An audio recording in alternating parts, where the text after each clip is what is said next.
بسم اللہ الرحمن الرحیم. ہماری سوسائٹی میں ایک چیز کا جو کانسیپٹ بہت زیادہ ہے وہ لوگوں کا یہ ہے کہ جنات اور جادو پر، ان چیزوں پر وہ بہت زیادہ بلیو کرتے ہیں. میں یہ نہیں کہتی کہ بلیو نہیں کرنا چاہیے، ایگزیکٹلی یہ چیزیں ایگزسٹ کرتی ہیں تبھی تو یہ قرآن اور حدیث میں ان کا ذکر موجود ہے. لیکن اس کا ہرگز مطلب یہ نہیں ہے کہ اللہ رب العزت نے ان چیزوں سے محفوظ رہنے کے لیے کوئی ہمیں سولوشن بھی نہ دیا ہو. آپ دیکھیں تو اللہ رب العزت نے قرآن پاک میں بھی مختلف جگہوں پر ان چیزوں سے پناہ مانگنے کے لیے ہمیں مختلف آیات جو ہیں وہ ان کا تذکرہ کیا ہے.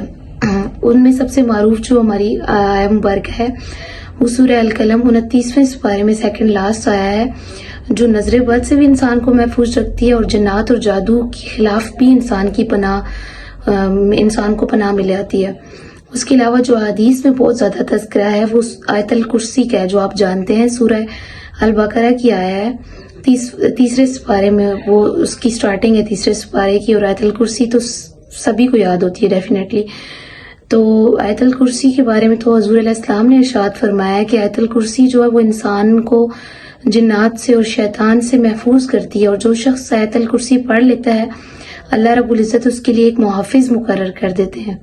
تو جب اللہ رب العزت نے آپ کو گارنٹی دے دیا تو آپ کو پریشان ہونے کی ایک ضرورت محسوس ہی نہیں ہونی چاہیے، کیونکہ اللہ نے اس کا سولوشن دے دیا.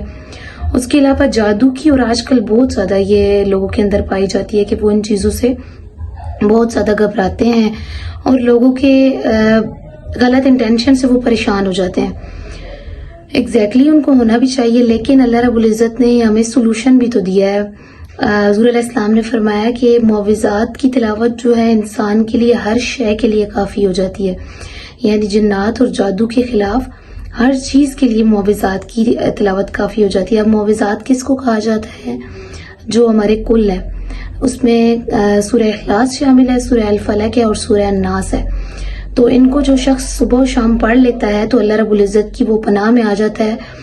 تو اس کے علاوہ حضور علیہ السلام کی سنت بھی ہے کہ رات کو سونے سے پہلے ہتھیلیوں پر پھونکنا اور دم کرنا، یہ سنت ہے. یہ بخاری شریف میں حدیث ہے، اور یہ جتنی حدیث ہیں یہ بخاری، جامع ترمذی اور سنن نبی داؤد میں ان کا تذکرہ موجود ہے.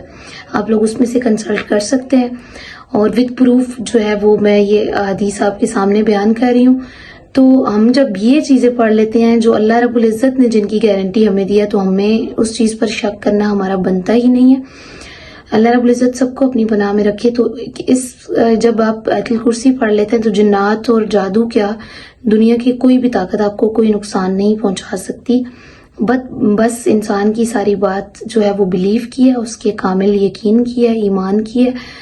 اللہ رب العزت سب کو اپنی پناہ میں رکھے. اور ڈیفینیٹلی جو نظر بد ہے اس کا بھی کانسیپٹ موجود ہے کہ نظر بد انسان کو، جو ایک اچھا خاصا انسان ہوتا ہے، اس کو ہنڈیا تک پہنچا دیتی ہے. مطلب ایک اس کی مثال حضور علیہ السلام نے اس طرح دی ہے کہ جیسے اونٹ کو ہنڈیا تک پہنچا دیتی ہے، تو انسان جو ایک صحیح نظر آتا ہے وہ بھی نظر بد کی وجہ سے کہیں سے کہیں پہنچ جاتا ہے. تو یہ ایگزسٹ کرتی ہیں یہ چیزیں، لیکن ان کی سولوشن کے لیے ہمارے پاس قرآن جیسا معجزہ بھی موجود ہے.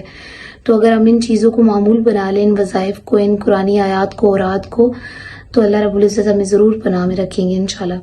اللہ رب العزت ہم سب کو ان چیزوں سے اپنی پناہ میں رکھے اور ہمیں قرآن کے پر صحیح معنوں پر عمل پیرا ہونے کی توفیق عطا فرمائے. جزاک اللہ.